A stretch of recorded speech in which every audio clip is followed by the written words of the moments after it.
সপ্তাহের শুরুতেই অঘটন। সাত সকালে স্কুলে ঢুকতে গিয়ে দুর্ঘটনার কবলে দুই ছাত্র। সোমবার সকালে ঘটনাটি ঘটেছে দক্ষিণ কলকাতার নব নালন্দা স্কুলে। সোমবার সকালে স্কুলে ঢুকছিল পড়ুয়ারা। সকাল 7টা নাগাদ ওপর থেকে স্কুলের বিল্ডিংয়ের কয়েকটি কাঁচ ভেঙে পড়ে।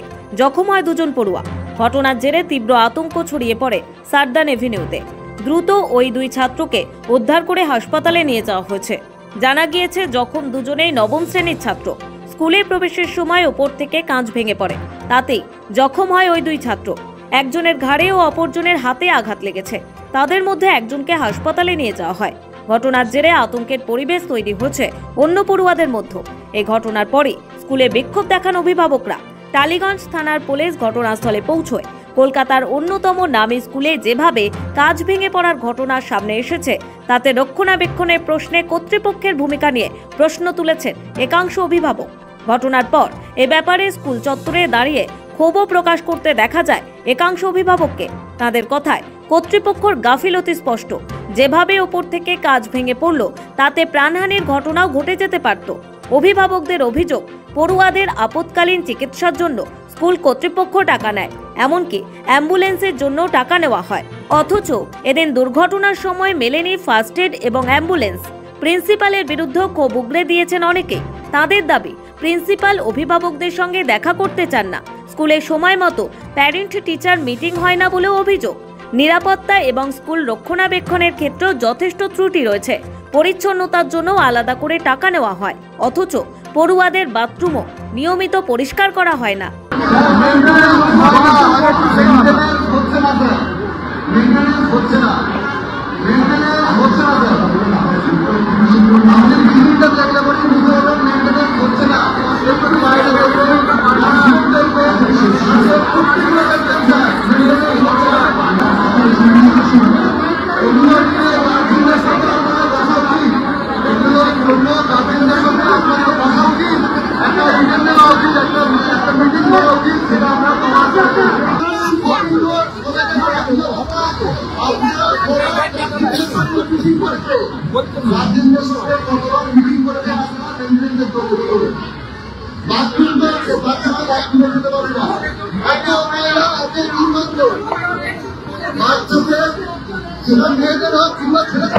অভিভাবকদের হাজারো প্রশ্নের মুখে দক্ষিণ কলকাতার নব নালন্দা স্কুল কর্তৃপক্ষ।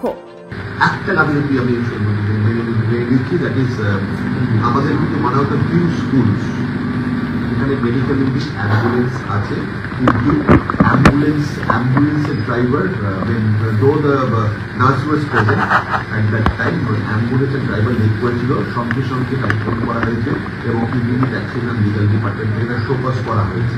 যদি একটা প্রশ্ন করলে আগে শোকজ করেননি, এইটা লজিক্যাল উত্তর আমাদের করোনার আগে শোকজ করবো। তো এইটা গাফিলতি আমি মেনে নিচ্ছি। গার্ডিয়ানদের থেকে মানে হিজবটা বলতে সবাই ওই ভিডিও থাকে, তখন বলতে গেলে অনেক কথা হয়েছে। আর কাউকে হয়তো জিজ্ঞেস করা হয়েছিল যে করেছিল যে কোন ছেলে করেছে, সেটা একদমই নয়। ছেলে জানলাটা খুলেছিল, পড়ে গেছে। তো সেইটাতে যদি আমি গাড়ি কোর্ট বলেছি যে সেইটাতে যদি হিজব ডিপার্টমেন্ট হয়ে গেছে, তো ঘটনাস্থলে বলে ফেলেছেন, সেইটাতে যদি ওনারা মাইন্ড করে থাকেন, আমি আছি principal head of the institution, আমি আমার কলিগদের হয়ে আমি সেটা একটা আনকন্ডিশনাল ক্ষমা চেয়ে দিয়েছি ওনাদের কাছে। সেগুলো আমাদের মধ্যে ব্যাপারগুলো হয়ে গেছে। স্কুল শিক্ষা দপ্তর থেকে জানতে চাওয়া হয়েছে আপনাদের কাছে? স্কুল শিক্ষা দপ্তর থেকে সেরকমভাবে এখন জানতে চাওয়া হয়নি, কিন্তু আমাদের এখানে মাননীয় দেবাশিস কুমার, এখান থেকে কাউন্সিলর বা আলগারা আছে সব, এবং তাদের সঙ্গে কথা হয়েছে। তারা এসেও ছিলেন, পর্যবেক্ষণ করে গেছে। যে স্টুডেন্ট জানলাটা খুলেছে তাদের কি টেস্ট করা গেছে বা সিসিটিভি ফুটেজে তার কি কোনো ছবি উঠেছে? তাকে দোষারোপ করবো সেটা না, আমি তো বলছি যে যেটা হয়, যদি দোষ করতে হয় দোষটা আমি মেনে নিয়েছি। অভিভাবকদের বিক্ষোভে উত্তেজনা ছড়ায় স্কুলে। পরিস্থিতি সামাল দিতে সেখানে যায় টালিগঞ্জ থানার পুলিশ। কলকাতার অন্যতম নামী স্কুলে যেভাবে কাঁচ ভেঙে পড়ার ঘটনা সামনে এসেছে, তাতে রক্ষণাবেক্ষণের প্রশ্নে কর্তৃপক্ষের ভূমিকা নিয়ে প্রশ্ন ওঠা স্বাভাবিক। অভিভাবকদের কথায় কর্তৃপক্ষের গাফিলতি স্পষ্ট। যেভাবে ওপর থেকে কাঁচ ভেঙে পড়ল, তাতে প্রাণহানির ঘটনাও ঘটে যেতে পারত। সৌভিক সান্যালের রিপোর্ট, সময় কলকাতা।